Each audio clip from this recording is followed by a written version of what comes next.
Okay, so today we are going to take a look at an EDH deck tech for Marchesa, the Black Rose. I wasn't normally a fan of hers, but I was able to pull this amazing edition that is an alternate art, as well as extended, that's from Richard Kane Ferguson. This was an absolutely gorgeous looking card when I pulled it, so I thought I should make an EDH deck around it, because it is really great. Now, Marchesa has a couple of really great abilities that can work in synergy if you are kind of combining them, and we'll talk about that a little bit when it comes to the deck itself. So, her dethrone ability is whenever this creature attacks, the player with the most life or tied for the most life, put a +1/+1 counter on it. Now, that's important to know because it's on attack, so as long as you just choose it to attack that person, it's going to get that +1/+1 counter. Now, its second ability, the other creatures you control have dethroned, so everything else you own also has this ability. So all you have to do is just choose to swing on attack. Every single one of them would get the +1/+1 counter. Now, this is important for Marchesa's third ability. When a creature you control with a +1/+1 counter on it dies, return that creature to the battlefield under the control in your next end step. So this makes Marchesa very, very strong for an aggro or attack style deck, where you can play her from the command zone, and even if she doesn't have haste, you can still swing because it's going to naturally give the other creatures the dethrone ability. Now, when those creatures die, her third ability is going to be bringing them back. So all you have to do is really summon her and then swing out. Everything's going to get stronger. Everything that dies is going to come back, and everything that lives is just going to remain with that +1/+1 counter as long as you swing at somebody with the highest life total. So this makes strategy for the deck kind of simple. You want to get +1/+1 counters, and I also have some ETB effects because we're going to be getting a lot more ETBs from her returning things to the battlefield. I think it's a fantastic card mechanically. I think it's a gorgeous card in terms of its artwork. It's on Grixis color, so we have access to a lot of really powerful shit. So, we are going to be taking a look at how this puts together. Now, there are a couple major thematic things for the deck itself. I've divided out the types of cards that will work as our primary focus into two separate. One is going to be +1/+1 counters, and the other is going to be ETB and reanimate effects. So, we'll take a look at the +1/+1 counters first. Olivia mobilized for war. She has a +1/+1 counter ability and can also give creatures haste, so her with Marchesa is fantastic. The Nadir Kraken has a draw card ability and also has a +1/+1 counter that can also make other little creatures too. Plus, with Nadir Kraken's low mana cost, that's an easy add. The Oathsworn Knight was kind of cool because he gets natural +1/+1 counters on him also, and then when he gets dealt damage, he removes a +1/+1 counter. He has to attack anyway, and he'll come back with the counters again, naturally. So if he's removing counters, it's always great to have him come back with the Marchesa ability. The Rakdos Cackler, we're going to be seeing a couple of creatures like this in the deck. The Unleash mechanic goes really great with Marchesa's ability because these creatures come out with a +1/+1 counter on them already. Then they have the turn, so that way even if they have summoning sickness, if they die, they can come right back, which is fantastic. Low mana cost on the Rakdos Cackler makes him an easy add. Draining Whelk, this is going to be a little bit more complicated, where this one functions also as a counterspell, but he gets natural +1/+1 counters from countering that spell also. High mana cost, but Flash, Flying, and the counter abilities makes him pretty good. Also, his ETB counters the spell. It's not on you casting, so that means when he dies and comes back with Marchesa, you can have it counter another spell and get more. Flayer of the Haybound is great because this creature has Undying. When it comes back from the graveyard, or another creature enters the battlefield, it deals damage equal to its power. So that means that with Flayer of the Haybound and a bunch of other reanimating stuff, we're going to be dealing out a lot of damage, as long as you can get Flayer of the Haybound out. 6 mana, it's easy. All he has to do is go to the graveyard once. The Boneyard Mycodrax is kind of interesting because this creature has the Scavenge ability where I can put counters on something. So putting the counters on something is kind of neat. Plus, he's also a 3 mana costs, which can easily be stronger. The Hogger Constrictor is fantastic because he gets natural counters and he has the Menace ability. Each creature with a +1/+1 counter is Menace, so that makes all of our attackers a lot stronger. Exava is another Unleash creature, and each other creature you control, the +1/+1 counter on it, has haste. So that doesn't really work with Marchesa's ability because they have to attack first to get the counter from Marchesa, but Exava is still pretty darn good. Crystalline Giant is pretty good because he can get a counter. So having the 1/1 counter reduces how many times you can have his ability go off, so I think that's well right. Senior Vampire is just it's an easy card. It's 5 mana cost. It's a 4/4 flyer, and he can get counters too. The Sphinx of Majosai, this is just a big flying creature, and then he also has a draw card and 1/1 counter ability. The Stronghold Confessor is a menace creature that if you kick him, he can get the counters. So this guy's kind of a little bit versatile, so I've used him a couple of times here and there. Dread Varveler, just another Unleashed creature, so this one's pretty strong in that it's just 3, and he's a 2/3, so you unleash him, he's a 3/4, and then if you attack him, he's a 4/5. Not too bad. The Patchwork Automaton with Ward 2, and whenever you cast an artifact spell, put a 1/1 counter on him, so he can get counters pretty good too. The Diamond Knight, so this one is reliant on another creature, but I think he's just cool looking. And he has Vigilance, and he can get a counter on him too. And this one is actually an ETB and a 1/1 counter kind of card, so this kind of works for both. When he enters the battlefield, create a treasure token. So when he comes back, I can create a treasure, other creatures with an additional counter on them for each treasure spent, so I can have him come back, do a treasure, use that treasure for someone else, get an additional 1/1 counter, and then all of them can be killed or whatever, and Marchesa can bring him back. So everything is kind of reliant on Marchesa being on the battlefield, so that's kind of important to know. The Grim Roustabout is an Unleashed creature with Regenerate, and the Carnival Hellsteed is just a large creature with Unleash and First Strike and Haste, so this is just a big bone to swing.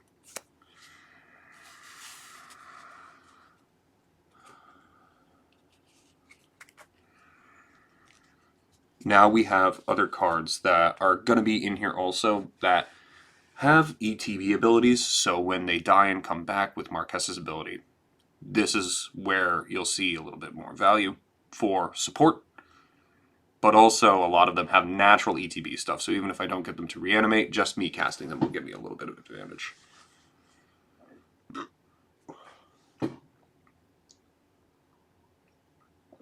So, start off, we have the Dockside Extortionist. He's easy. Satoru Umezawa, so with his ninjutsu ability, that can actually create a creature that's already attacking and also gets the benefit of the ETB. Phyrexian Rager, just an ETB card for a draw card. The Raphael is actually kind of neat because he's a flyer. He gives demons, devils, imps, and tieflings bumps, and I have a couple of those. And then if a creature was put into the graveyard from anywhere this turn, create a 1/1 devil creature token. And when it dies, deals 1 damage to any target. So with a lot of things coming and going, this is pretty good to create some stuff. Plus he's a flyer. The Phyrexian Delver has another ETB. Now, this is going to be one of the things that I will probably change about the deck soon. These are the God cards. I am going to be probably rebuilding all gods, so I have these in here for now, but this is going to be another one that may come out. He's also ETB for dealing damage to each opponent. Displacer Kitten is cool. Whenever you cast a non-creature spell, exile it to target non-land permanent you control, then return it to the battlefield, so you can blink stuff. The Mahdi is fun. At the beginning of your end step, create a treasure token for each creature that died this turn, so he's really great to do a bunch of treasures, and then the other one that has the treasure spent to give 1/1 counters, that's great. Gary, gotta have Gary. He's an excellent ETB, and if you could pop him off 2 times in a single turn, Jesus. Phoenix of Ash. This one has escape with a +1/+1 counter on it, so that gives it pretty powerful if you escape it from the graveyard, if it's something that doesn't naturally just come back. But it also has haste, so even if it dies, it can come back with Marchesa's ability and then get the counter from just attacking. Animate Dead's just one to bring back.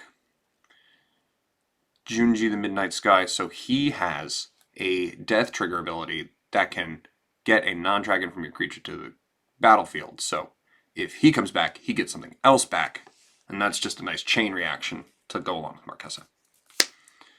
Charmbreaker Devils, at the beginning of your upkeep, return target instant or sorcery card from your graveyard to your hand. So there's a couple of spells that he works really well with. And whenever you cast an instant or sorcery, he gets +4/+0. If I'm going to be attacking with a lot of creatures, getting a +4/+0 ETB. No, sorry, not ETB. Getting a +4/+0 plus the +1/+1 counter. It's not too bad. I think the Charmbreaker Devils is good. It might not be the most thematic one that I have in here that's helpful. Crox is great because he can escape, and then every time that he dies and comes back, we're going to be discard a non-land card and lose 2 life. No Rest for the Wicked. I can return to my hand all creature cards that are put in the graveyard this turn, so just in case I can have this out if Marchesa dies and then there's a board wipe, I can still get all of my creatures back. So this is kind of more of a just in case kind of strategy.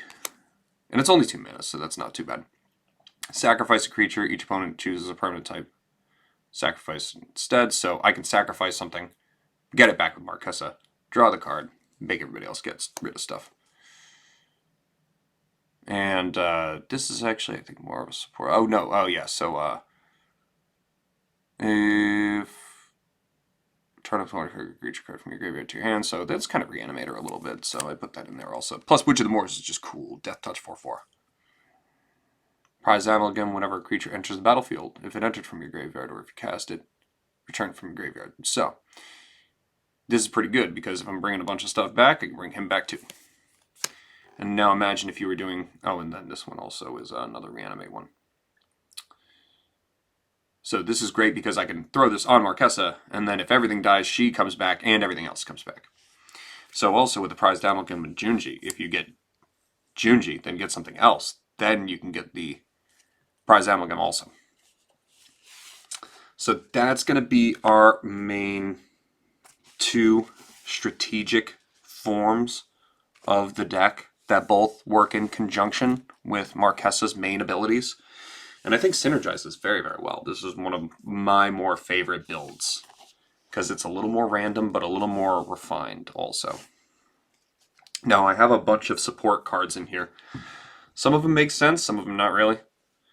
But the Protective Bubble, if I'm going to be attacking somebody for the most life, I might as well make them unblockable and have Shrouds. So if I throw this on Marchesa, that's really great.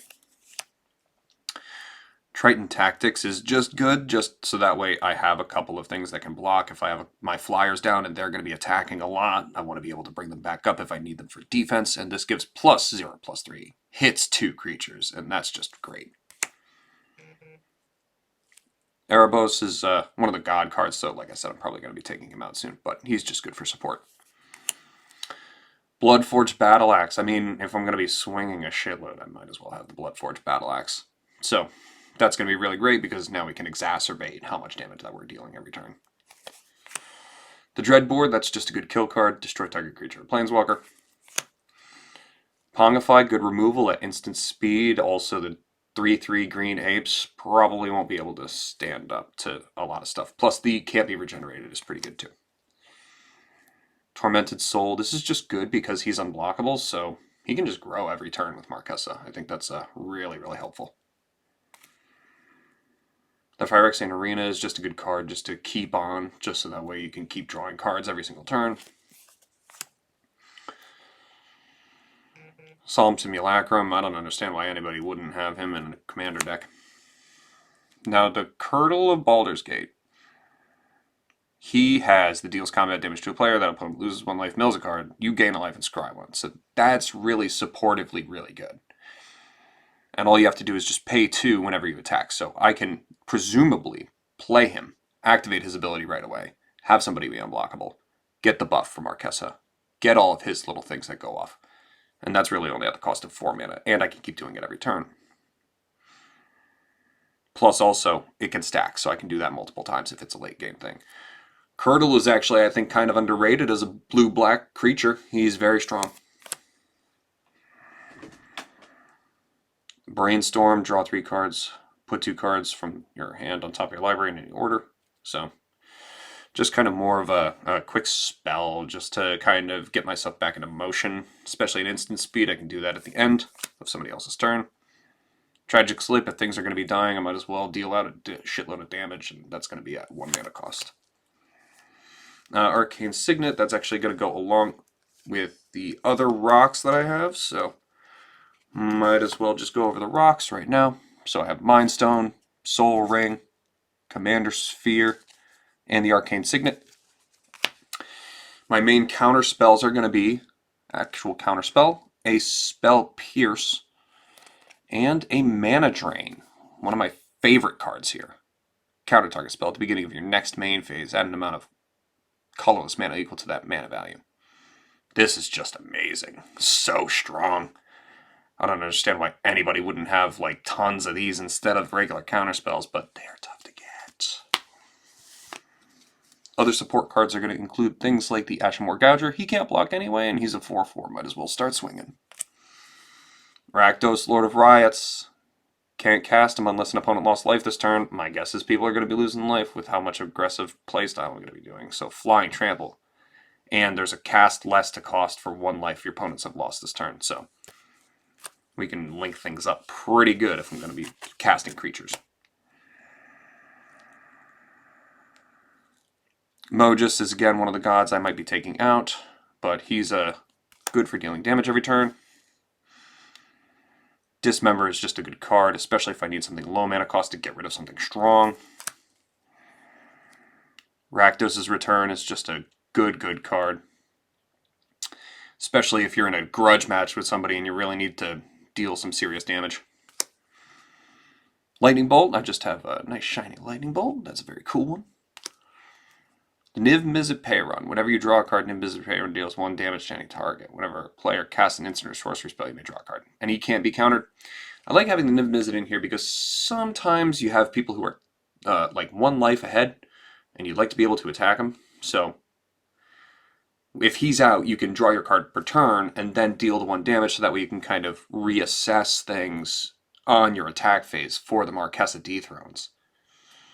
So this is more rare, plus he's just a big flyer, and he can't be countered, so if I'm dealing with a particularly tough enemy, this might be useful late game, but he's kind of tough to come out. I might actually replace him.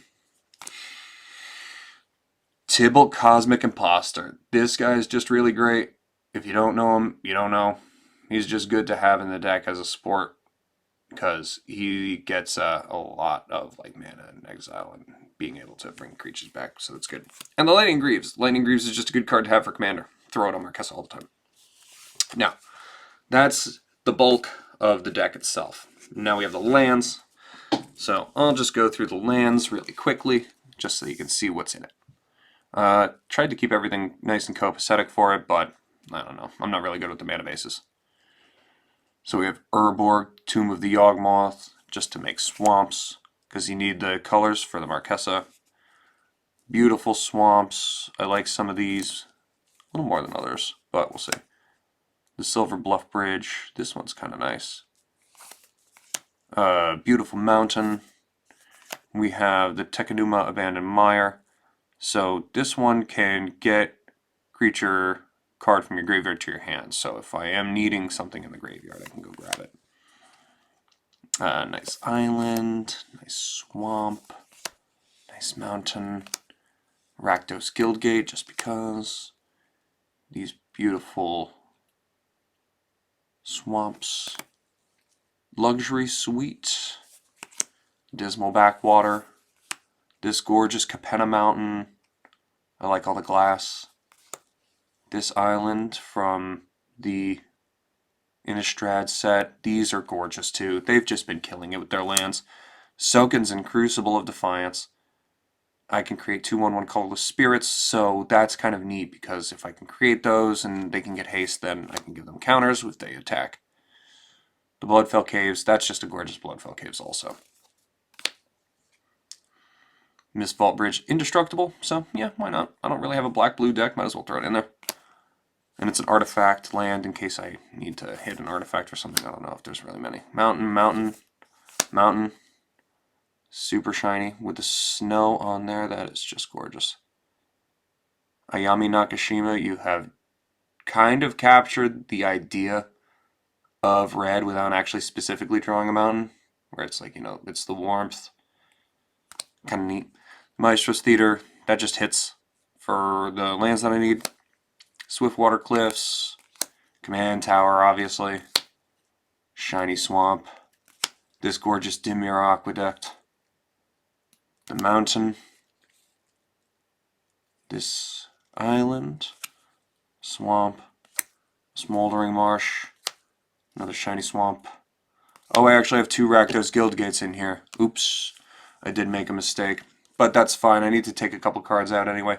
This was just more of a showcase to kind of show you the main theme of the deck and how Marchesa can work.